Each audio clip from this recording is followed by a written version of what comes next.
Imagine this. You wake up at 3:17 a.m., not to an alarm, but to the weight of something unspoken pressing against your ribs.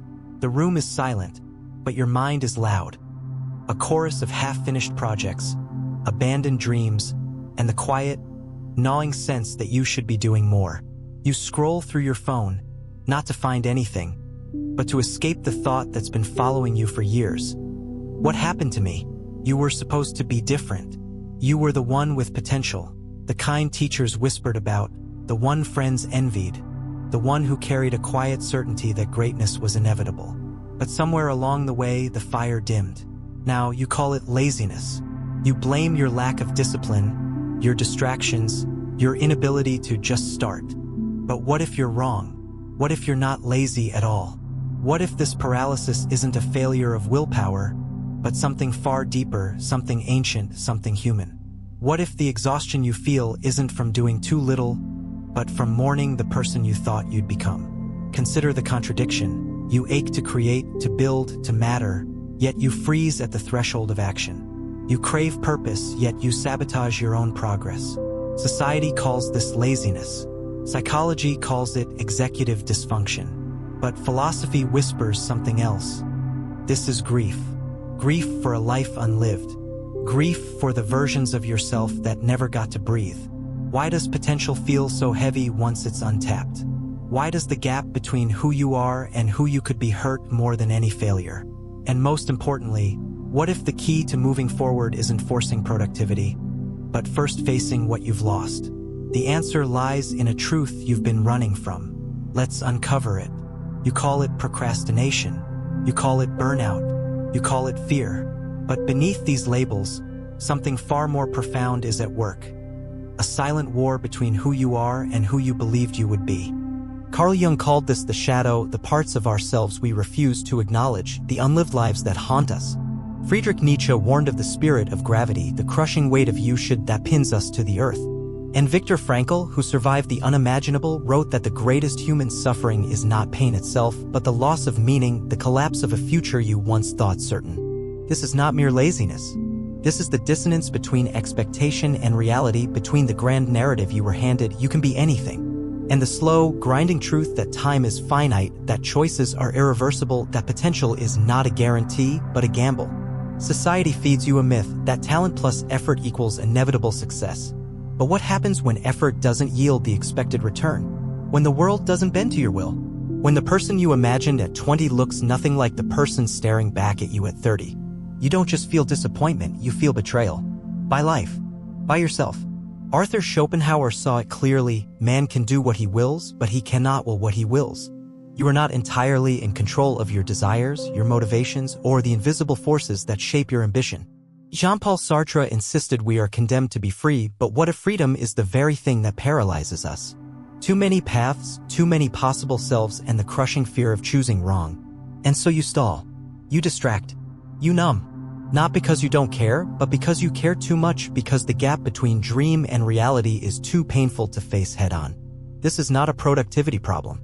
This is an existential one. The tragedy isn't that you failed, it's that you've stopped trying without understanding why. This quiet resignation doesn't announce itself with dramatic breakdowns or crises. It seeps in slowly, like a fog, distorting your perception until one day you wake up and realize you've built a life around avoiding your own potential. Cognitive science calls this self-handicapping, a defense mechanism where you sabotage your own efforts preemptively so failure doesn't threaten your identity. I could have succeeded if I really tried, you tell yourself, preserving the illusion of untapped genius. But the cost is devastating. Every time you choose safety over effort, every time you defer your dreams for someday, you reinforce a neural pathway that says, "This is who I am now."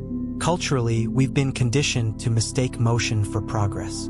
We fill our days with busy work, mistaking productivity for purpose, while the things that truly matter gather dust in the corners of your mind.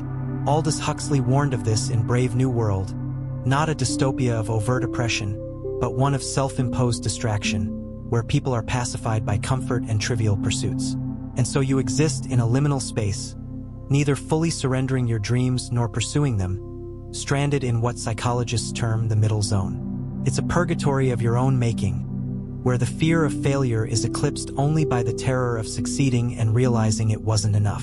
But here's the cruel irony. The more you avoid confronting your unrealized self, the more power it holds over you. Like a ghost, it lingers in every procrastinated task, every deflected compliment. Every time you say, "I'll start tomorrow," the weight compounds, not because you're incapable, but because you've been mourning in silence, mistaking grief for laziness. The way out isn't to try harder. It's to ask the question you've been avoiding. What am I really afraid of losing? The moment you realize you've been mourning is the moment the spell breaks. Grief, after all, is not eternal. It is a process, a passage, not a prison. And just as the only way out of pain is through it, the only way to reclaim your potential is to stop treating it like a funeral and start recognizing it as a living thing. This demands rebellion, not against society or even against your own limitations, but against the stories you've internalized. The first lie to dismantle? That potential is a finite resource, leaking away with every missed opportunity. Nietzsche's eternal return challenges this. What if you were destined to walk this exact path, not to punish you, but to forge you? What if your failures are not proof of inadequacy, but the raw material of a self only you could become? Here's the radical shift. Stop seeing your past selves as ghosts. Start seeing them as ancestors. They were not wrong. They were incomplete. The child who dreamed wildly, the young adult who burned with ambition, they were not naive. They were necessary. Honor them by acknowledging their hopes, then reinterpreting them. The writer who never published a novel might have been preparing to tell a different story. The artist who abandoned their sketches might have been training their eye for a deeper form of creation. Action follows meaning, not the other way around. Viktor Frankl's logotherapy teaches that we cannot pursue happiness directly. It must ensue from purpose. So instead of asking, "How can I be productive?" ask, "What pain am I willing to sustain?" Because every meaningful path demands sacrifice. What old version of myself must I release to make room for who I'm becoming?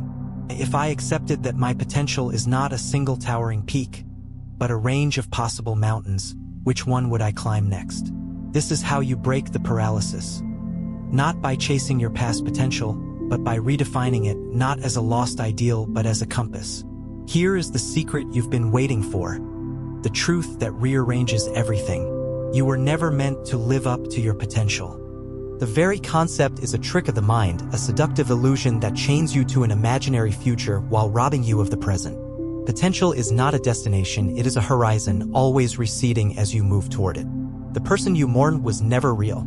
They were a hypothesis, a shadow cast by your hopes. And in clinging to them, you've missed the terrifying, exhilarating truth: you are already who you were becoming. This is what the existentialists understood. There is no true self waiting to be uncovered. You are not a sculpture hidden in marble requiring only the right chisel to emerge perfect. You are the sculptor and the clay. Every choice, every failure, every detour is not a deviation from your path, it is the path. Jean-Paul Sartre put it bluntly, man is nothing else but what he makes of himself. So the question shifts. It is no longer, why haven't I become who I was supposed to be, but who will I choose to become now? This is your power, the only real power you've ever had. The past versions of you, the dreamer, the striver, the disillusioned, were not failures. They were experiments. And experiments cannot succeed or fail, they can only yield data. Now, the final rebellion: stop measuring yourself against ghosts. Burn the old blueprints. Potential is not something you lose, it's something you shed, like skin, each layer revealing a truer form beneath. The grief you've carried? It was never about wasted talent. It was the pain of transformation mistaken for stagnation. So tonight, at 3:17 a.m., when the weight returns, meet it not with shame, but recognition. Whisper, "Ah, you again? Not my enemy, but my compass." Then do the most radical thing possible. Choose. Not the life you thought you owed the past, but the life you will gift the future. The morning ends where creation begins.